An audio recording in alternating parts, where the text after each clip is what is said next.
Bonjour tout le monde. Non,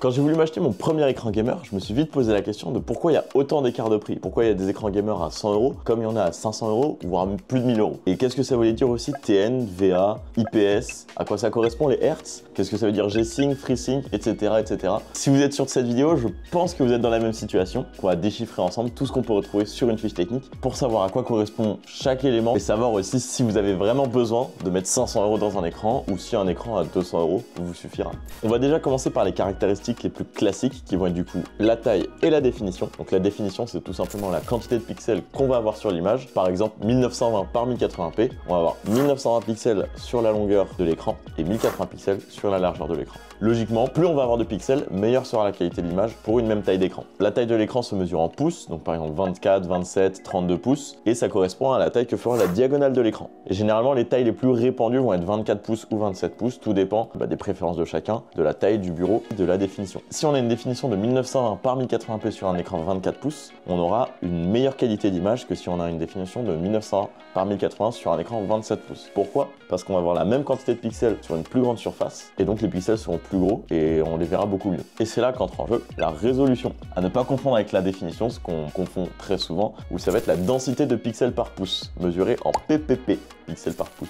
Et c'est ce qui fait que du coup de la 1080p sur un écran 24 pouces sera de meilleure qualité que de la 1080p sur un écran 27 pouces, voire 32 pouces. Je ne recommande pas 32 pouces 1080p, c'est vraiment pas très beau. Petite coupure parce que j'ai oublié de vous parler d'un petit truc à ce moment-là, c'est le format de l'écran. C'est tout simplement la forme qu'aura l'écran, donc on va avoir du 4/3, du 16/9, du 21/9 et du 32/9. Le choix du format va en fait dépendre de l'usage. Donc les formats 4/3, c'est ceux qui sont un petit peu carrés, qu'on va retrouver par exemple sur les écrans du CDI. Il y a peu de chances que vous ayez besoin de ça. En réalité, prenez plutôt du 16/9 si vous voulez un format classique. C'est ce qu'on va retrouver sur la grande majorité des écrans. C'est parfaitement adapté pour à peu près tout. Il y a aussi des formats du coup comme le 21/9 et le 32/9 qui sont plus larges. C'est les écrans ultra wide par exemple qu'on peut avoir sur un G9 pour le 32/9. C'est pas le plus adapté pour du gaming, c'est plus pour un usage professionnel, pour pouvoir avoir plein de fenêtres ouvertes en même temps, etc., etc. Mais il y a certains cas d'usage où ça peut être bien en gaming si vous faites des jeux immersifs ou des simulateurs, par exemple du sim racing. On a vu la base de la base et maintenant on va passer du coup aux caractéristiques les plus importantes pour un écran gamer, à commencer par la fréquence.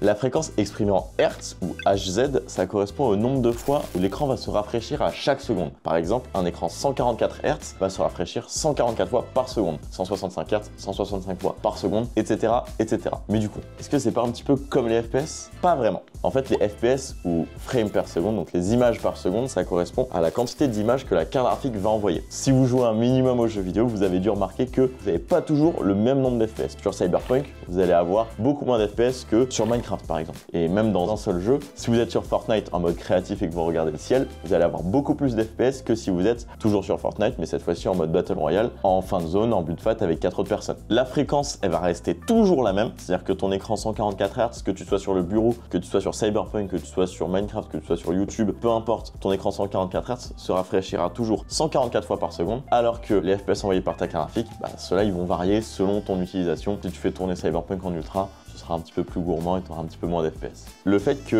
y ait ces variations de FPS, ça fait que les Hertz de l'écran et les FPS envoyés par la carte graphique ne sont pas synchronisés. Et ça, qu'est-ce que ça peut créer? Des déchirures d'écran que vous avez peut-être déjà vu sans forcément savoir ce que c'est. Ça s'appelle le tearing. Donc pour pas avoir ces déchirures d'écran, il faut que l'écran soit compatible avec les technologies G-Sync ou FreeSync ou Adaptive Sync. Donc G-Sync, c'est pour les cartes graphiques Nvidia, FreeSync, c'est pour les cartes graphiques AMD, et Adaptive Sync, du coup, ça prend en charge toutes les cartes graphiques. En fait, ça va tout simplement synchroniser les Hertz de l'écran avec les FPS de la carte graphique pour que 1 Hertz soit égal à 1 FPS. Et du coup, si ton écran est un écran 144 Hz, la carte graphique ne pourra pas envoyer plus de 144 images par seconde. Ce sera bloqué à 144. Mais du coup, comment on fait si on n'a pas d'écran G-Sync ou pas d'écran FreeSync ou pas d'écran Adaptive Sync? Parce que par exemple, on n'a pas forcément le budget. Oui, ça va coûter un petit peu plus cher, même si maintenant c'est le cas sur quasiment tous les écrans. On peut activer la synchronisation verticale en jeu. Ça va juste caper les FPS en fonction du taux de rafraîchissement de l'écran. Mais le désavantage, c'est que ça rajoute un petit peu de latence. Une autre caractéristique très importante, surtout pour les jeux compétitifs, ça va être le temps de réponse. Ça se mesure en millisecondes. Ça correspond à la réactivité de la dalle de l'écran à faire disparaître une image et à afficher la suivante. Donc plus c'est bas, mieux c'est. Et la grande majorité des écrans gamer vont être à 1 ms, 1 milliseconde, voire moins. Si c'est au-dessus de 1 ms, généralement c'est pas vraiment un écran gamer. Et qu'est-ce qui se passe si on a un temps de réponse trop élevé sur son écran? Déjà, on va avoir de la latence au niveau de ce qu'on fait et on risque aussi d'avoir du ghosting. Le ghosting, ça va être une petite traînée qu'on va avoir derrière les éléments en mouvement qui peuvent être à l'écran. Un exemple qu'on peut voir assez facilement, c'est si vous avez pas mal de texte et que vous scrollez le texte, vous pouvez voir une petite traînée derrière les lettres. Ça, du coup, ça s'appelle le ghosting et ça apparaît quand l'image précédente n'a pas le temps de disparaître complètement avant que la nouvelle image arrive. Un écran avec un bon temps de réponse et du coup très peu de ghosting va être une des raisons pour lesquelles on peut avoir un gros écart de prix entre deux écrans qui vont avoir la même taille, la même définition et la même fréquence. Pourquoi? Parce que ça n'est pas forcément la même dalle. Et ça, c'est encore autre chose. Il existe plusieurs types de dalles qui vont toutes avoir des caractéristiques assez différentes avec aussi un prix différent. On va commencer par les dalles LCD pour Liquid Crystal Display qui sont réparties en 3 grandes familles. On va avoir IPS, VA et TN. On va commencer par la dalle TN. C'est une dalle qui va avoir une colorimétrie. Il y a 5 syllabes avec des R, des L et des M. C'est très dur. C'est comme parallélépipède. C'est très dur à dire. On va commencer par les dalles TN qui vont avoir une colorimétrie atroce, des contrastes atroces et un angle de vue atroce aussi. C'est généralement ce qu'on va retrouver par exemple sur les écrans du CDI, mais c'est aussi des dalles qui vont être retrouvées sur les écrans qu'on utilise en e-sport sur Counter-Strike et Valorant par exemple, parce que c'est des dalles avec un excellent temps de réponse et quasiment zéro ghosting, ce qui est primordial dans les jeux compétitifs au plus haut niveau. Donc globalement, si tu joues uniquement à des jeux compétitifs et que pour toi la beauté de ton image n'a aucune importance, j'en ai rien à foutre. Là, tu vas pouvoir prendre un écran avec une dalle TN. Sinon, il vaut mieux s'orienter vers des dalles comme l'IPS ou le VA, qui vont du coup être les deux dalles les plus répandues. Les dalles VA vont avoir un temps de réponse et des contrastes plutôt corrects, mais un assez mauvais angle de vue. Angle de vue. Un angle. En un mot, angle de vue. Ça, c'est un angle droit.